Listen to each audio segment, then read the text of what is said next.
Assalamualaikum warahmatullahi wabarakatuh. Perkenalkan, nama saya Fuji Nuridi Usman dari kelas 6B. Di sini saya akan menjelaskan mengenai tentang ruang lingkup akidah Islam.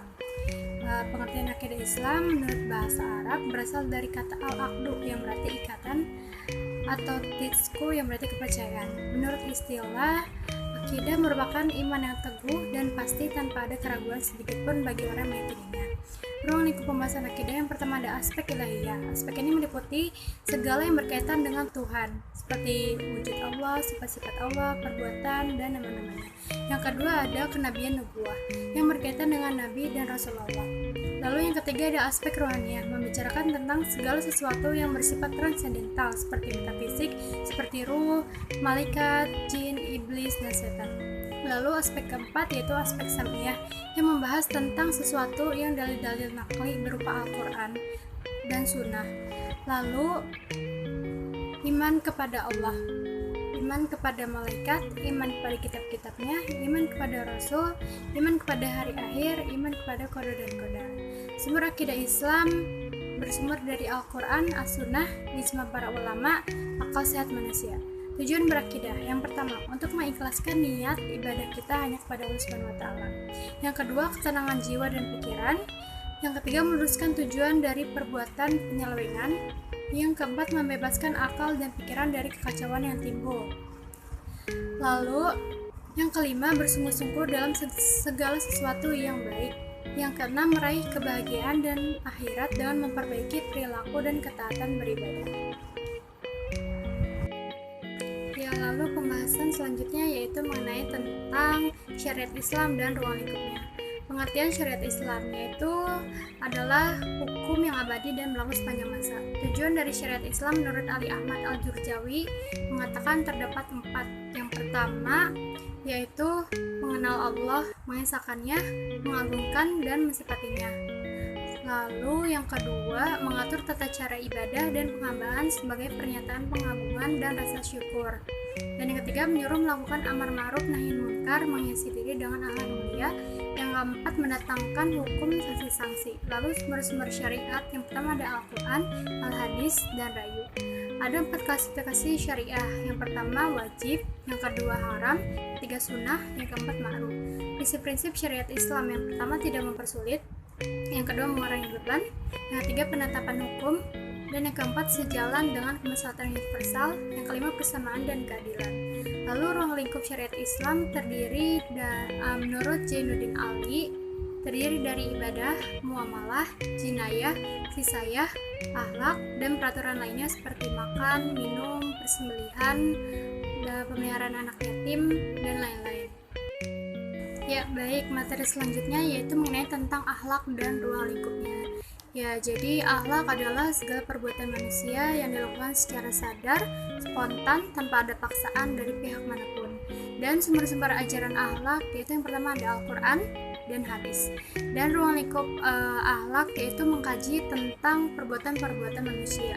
Pola umum akhlak yang pertama ada akhlak terhadap Allah, akhlak terhadap diri sendiri. Dan tujuan pembinaan akhlak yang dimaksud ialah melakukan sesuatu atau tidak dapat melakukannya, yang dikenal dengan istilah al-ghayah, dalam bahasa Inggris disebut the high goal. Lalu pokok-pokok pembahasan akhlak ialah membahas tentang mengenai tingkah laku manusia untuk menetapkan nilai yaitu baik atau buruk.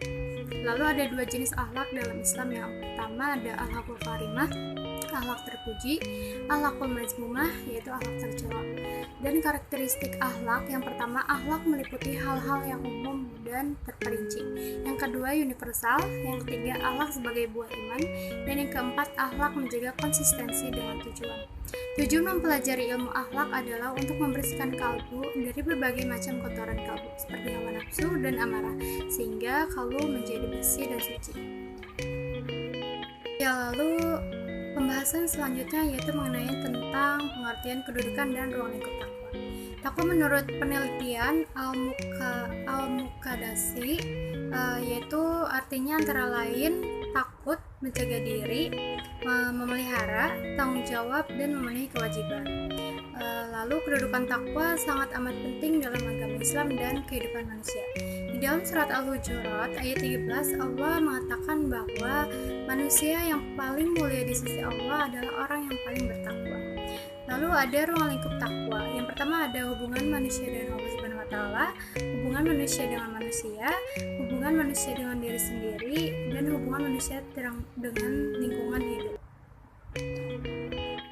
Ya, baik. Materi selanjutnya adalah Islam dan ilmu pengetahuan. Jadi, ilmu berasal dari kata bahasa Arab dan masdar dari a'lima ya'lam, artinya mengetahui.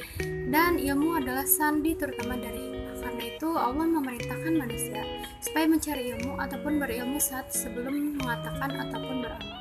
Ada 6 adab menuntut ilmu. Yang pertama ikhlas, yang kedua bersungguh-sungguh, yang ketiga memohon pertolongan hanya kepada Allah Subhanahu wa taala, yang keempat mengamalkan ilmu, yang kelima berhias dengan akhlak yang mulia, dan yang keenam mendakwahkan ilmu. Syarat-syarat ilmu yang pertama ada objektif, metodis, dan sistematis, dan umum. Ilmu menempati peran yang sangat berarti dalam ajaran Islam. Bahkan di Al-Quran pun kata ilmu dipakai lebih dari 780 kali. Ini bermakna kalau ajaran Islam sebagaimana tercermin dari Al-Quran sangat kental dengan nuansa-nuansa yang berkaitan dengan ilmu. Menurut Imam Al-Ghazali ada kelompok ilmu. Yang pertama ada ilmu fardu ain, yang kedua ada ilmu fardu kifayah. Secara universal, kajian filsafat ilmu mencakup yang pertama ada aspek ontologis berkaitan dengan objek ilmu, aspek epistemologis berkaitan dengan tata cara, yang ketiga ada aksiologis berkaitan dengan pemanfaatan ilmu.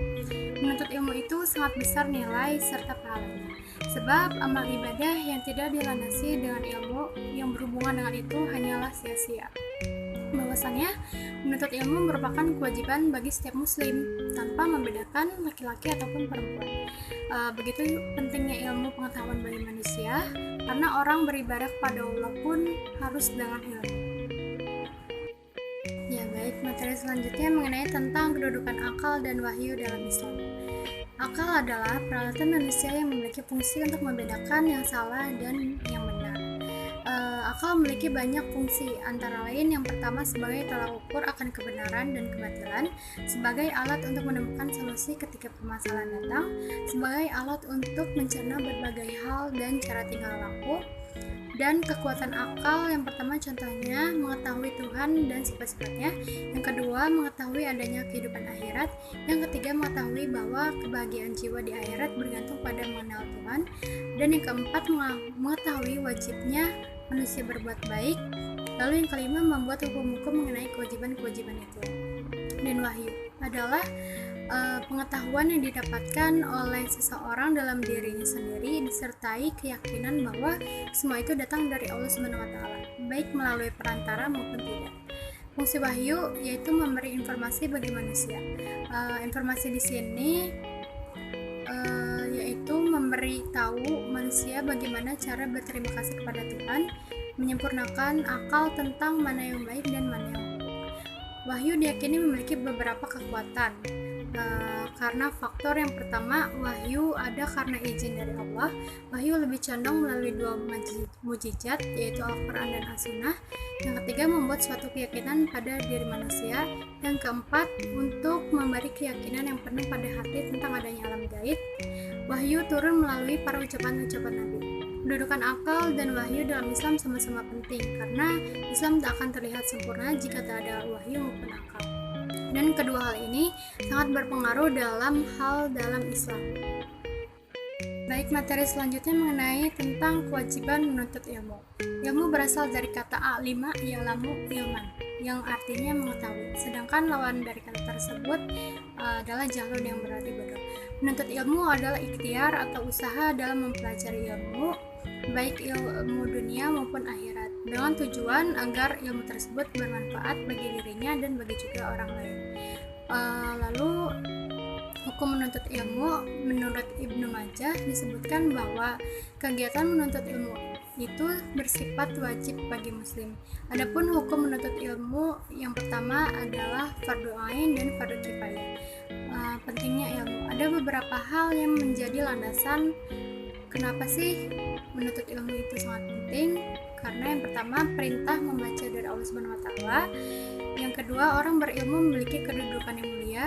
Yang ketiga, menuntut ilmu sama seperti berjihad. Yang keempat, perintah menuliskan ilmu. Lalu keutamaan orang menuntut ilmu. Yang pertama, diberikan derajat yang tinggi di sisi Allah Subhanahu wa taala, diberikan pahala yang besar di hari kiamat nanti, diberikan pahala seperti pahala orang yang sedang berjihad, dinaungi oleh malaikat pembawa rahmat dan dimudahkan menuju surga. Sekian dari penjelasan materi yang saya sampaikan. Kurang lebihnya mohon maaf. Wassalamualaikum warahmatullahi wabarakatuh. Semoga bermanfaat.